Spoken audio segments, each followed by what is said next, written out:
polygons, similar figures. So I got some more polygons here. Here's the similar stuff. I can do this in like 30 seconds. The similarity ratio, the sides, right? If you want to find the areas, you square each side. But we'll talk about that one some more. We'll talk about that some more. Let's go to area. And you know a lot of this already, right? Area. And like use that formula sheet right there. You should be able to find, I should look at a formula sheet as well. You should be able to find the figure so you know which area we're talking about. So base times height, on your formula sheet it calls it length times width. Same thing, right? So if you have a rectangle, length times width or base times height, a parallelogram is the exact same formula. It's like we took a rectangle and just kind of tilted it a little bit. It's just you have to realize what the height is. Height is always when you drop a perpendicular, right? And altitude is height. So it measures the distance between the two sides. So here's my base, this little piece here, and here's my height. Multiply base times height. For a triangle, I think you've all heard this one, half base times height. It's like we took half a parallelogram, kind of chopped off half of it. So it's half of base times height. Right? So these two hopefully are not new. You might have seen parallelogram. Perhaps. Anybody seen that one before? Good. Excellent. What else we got? Trapezoid. Trapezoids are, again, it's a height times. Now you're going to take the average of the two bases. So add the two bases, divide by 2, right? Take their average and multiply that by height. And we write it as 1/2 h b1 plus b2, base 1 plus base 2. But it really is just take the average of your bases and multiply by the height. Now rhombuses and heights are kind of interesting. What you do with those is you find the length of the diagonals and you multiply this times this and then take half of it. Same thing with a height. This times this and then take half of it. Half of diagonal 1 times diagonal 2. Those I don't think you've seen before. But those are kind of the bulk of our area type formulas. We already know area of circle, right? What's area of circle? Pi r squared, right? So we know that as well. Why is this true? If you look at a rhombus and even a kite, it's the same kind of proof here. If I call this length y and I call this length x, so SO I'm calling y and RP I am calling, or PR I'm calling x, that whole length. Now this piece is y over 2 because in a rhombus, the diagonals bisect each other. So now if I'm going to look at just the area of this triangle, 1/2 base times height, right? So it's going to be 1/2, well the base I'm calling x, and the height here is y over 2. But I have two of those, right? Don't I have two congruent triangles here? So I can multiply that twice. 2 times that would give me the area of the whole figure. These 2's cancel out. X times y over 2, or 1/2 the product of the diagonals.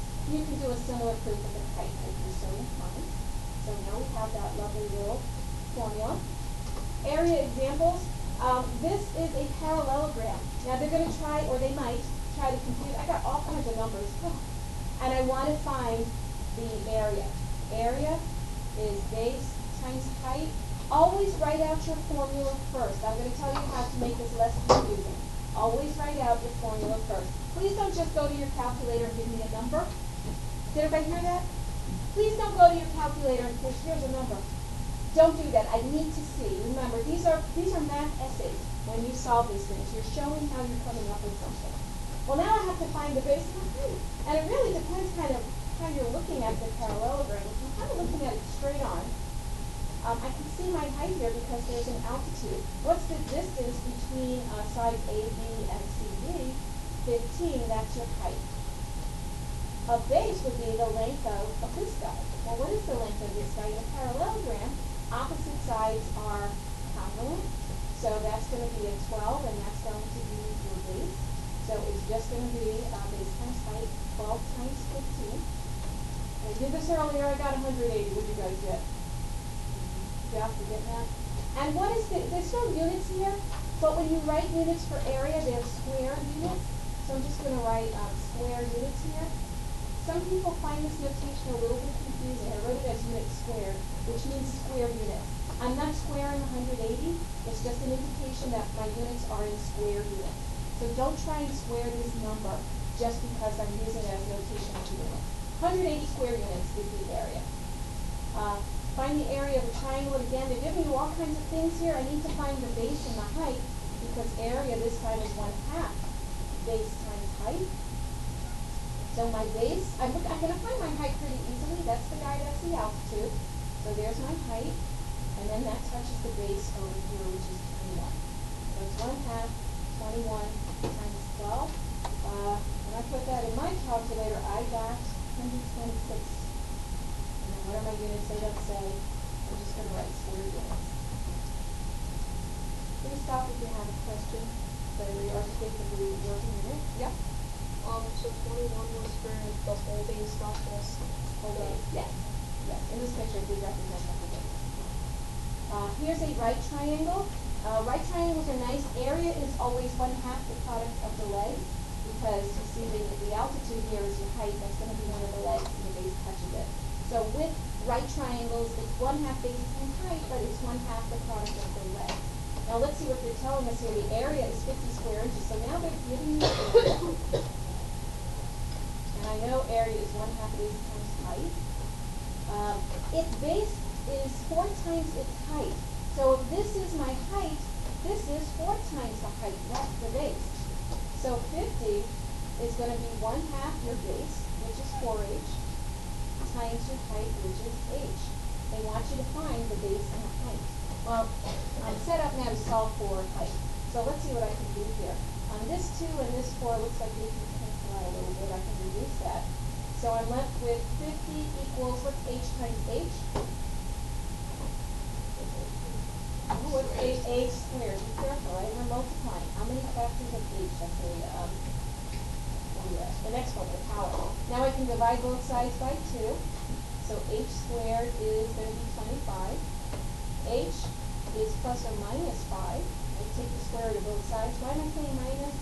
Because minus 5 times minus 5 is also 25. I'm going to reject the negative 5 because I can't have a negative side length. So h is 5. So I found the height, but it also said find the base. So what's the base going to be? 4 times the height, which is 4 times 5, which is 20. Don't forget your units. We're working in inches. So the height is 5 inches, and the base is 20 inches. So make sure you go back, read the question, so you find everything that they're asking you to find. And get this, I think we've done this before. Have you done stuff like this before? Anybody? Anybody done stuff like, hello, where'd you go? You're gone. Did you? Yes. They don't talk to me. They don't want to talk to me. Okay. Some more examples. Find the area of a rhombus. So if you need to, you can use your formula sheet. I think that guy's on there, right? Rhombus and header aren't on there. I guess you're just going to have to remember those guys. But they're not hard to remember. It's 1/2 diagonal 1 times diagonal 2. This little piece here, I know it's a little hard to read, but this 7 is representing just this little piece. Because it's a rhombus, the diagonals bisect each other. So if this is 7, this is 7. And if this is 12, this is 12.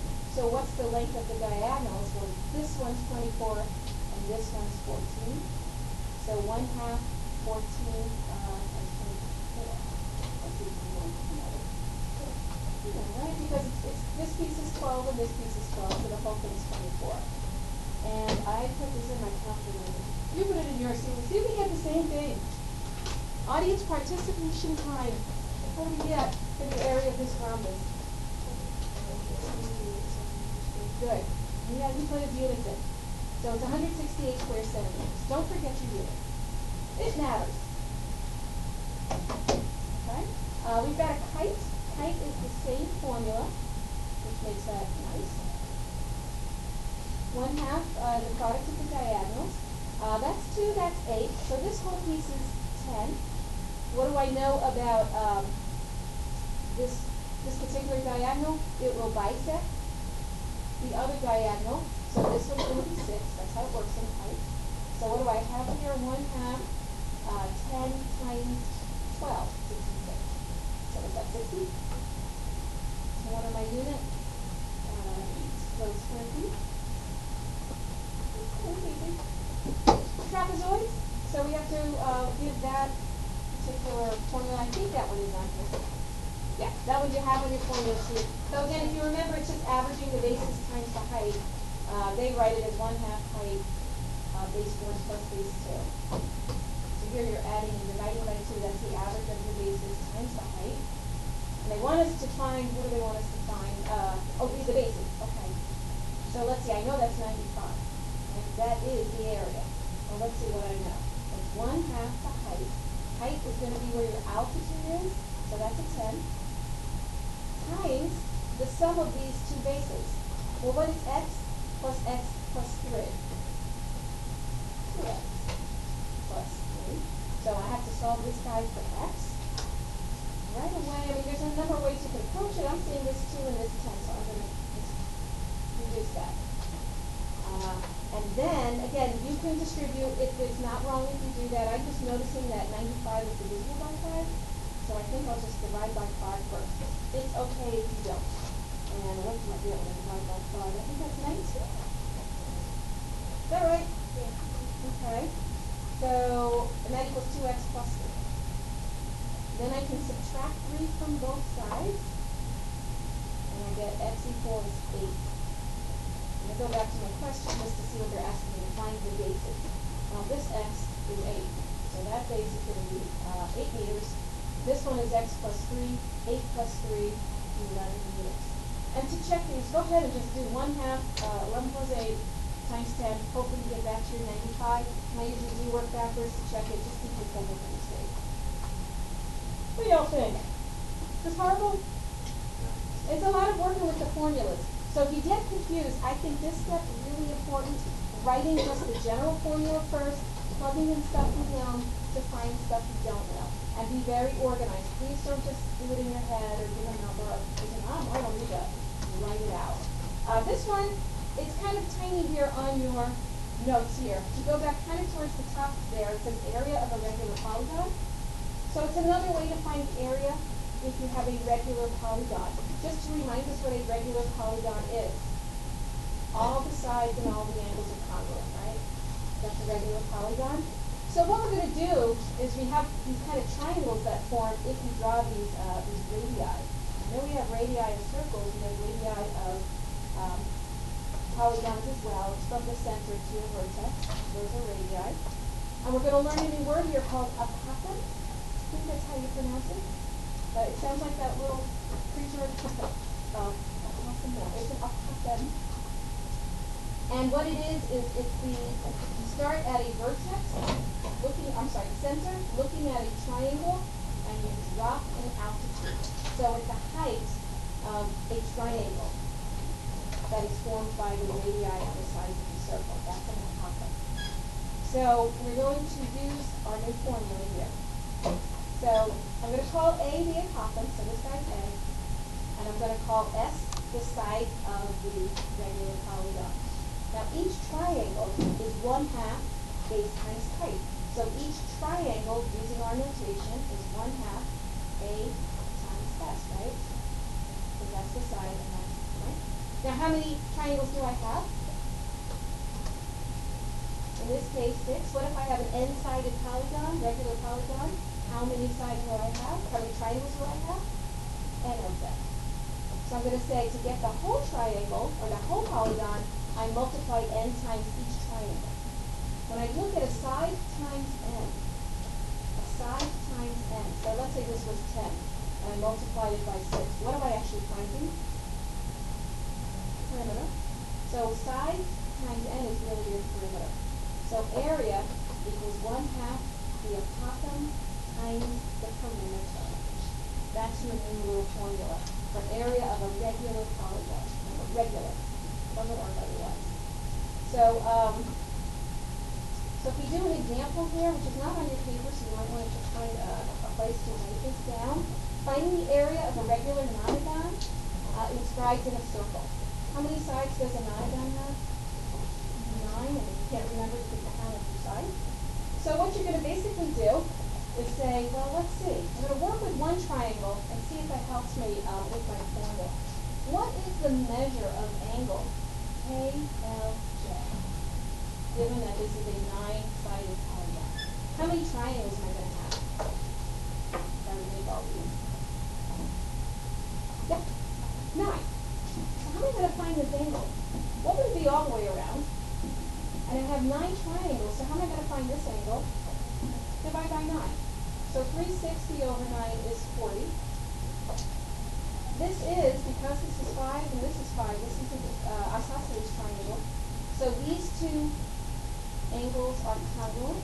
So each one of these guys is 20 degrees. I'm going to find this guy here. LM is my apothem. So I kind of pull this triangle out, right? 20, 5, 5. How do I find this line for apothem x? How can I find that one?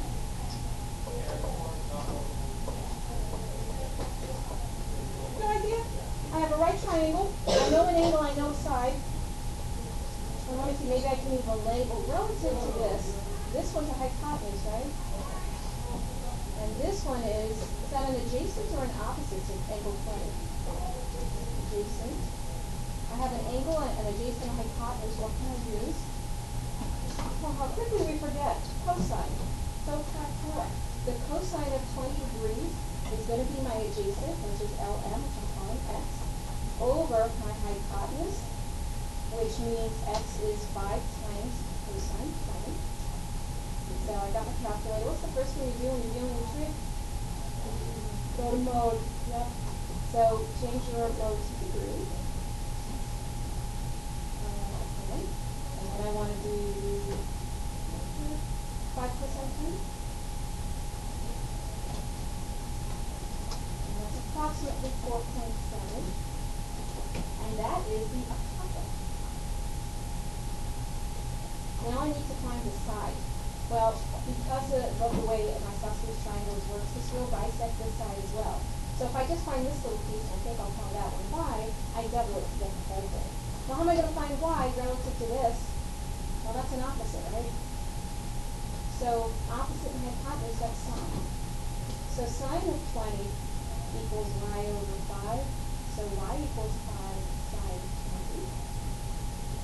I'm going to do that. 5 sine 20, 1.7, but I need 2 of those because that just finds half of that opposite side, so it's approximately 3.4 this whole piece.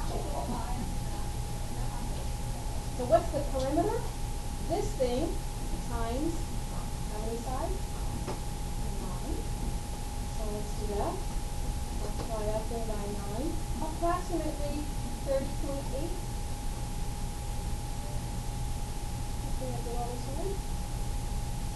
And then what do we do? We 1/2 a times b, 1/2 apothem times perimeter. Put that in here.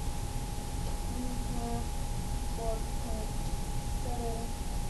times 30.8, and I get 72.3 ish, approximately whatever these units are. So yeah, the trig comes back. I hope I did that one right. I think so. I think I did. 3.4. Oh, because I found this side that was about 1.7, so I double it to get this whole side, which is about 3.4. And to get a perimeter, that would be what I find this. So I have this and I have this, but I want perimeter, so take the side times 9 because I have 9 of those. Yes, you have to twist it around a little bit. Anybody follow that? 2 of you? 3, 4? Okay. Once you do it, it'll work. I do have the use. I'm going to skip them for now because of our crazy timing. I just want to touch on this. We'll see how far we can get. It's not all that complicated. Basically, the area of similar polygons here. 2 polygons are similars with corresponding sides in the ratio of A to B. So remember scale factor, similar A to B, right? That's my sides. Perimeter is the same. And I think we did that when we looked at this last time with similar polygons. The perimeter is also in that same ratio. The area, on the other hand, right, that's your perimeter ratio.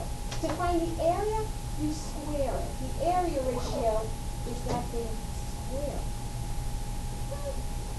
So finding the ratio of the perimeters of this red triangle to the blue triangle. I'm looking here.